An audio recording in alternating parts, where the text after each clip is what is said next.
şon kakazı olmalı. Yo, kut diyordu. Yakar koyuverin keygim. Men beş ayarım bilen yıkıcı ayarım bilen beşten çok sağam var.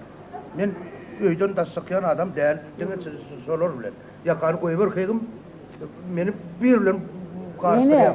Ağam, yaka tutuşmalı olsa vaktırağını tutuşayalı. Son kıyın mı olur?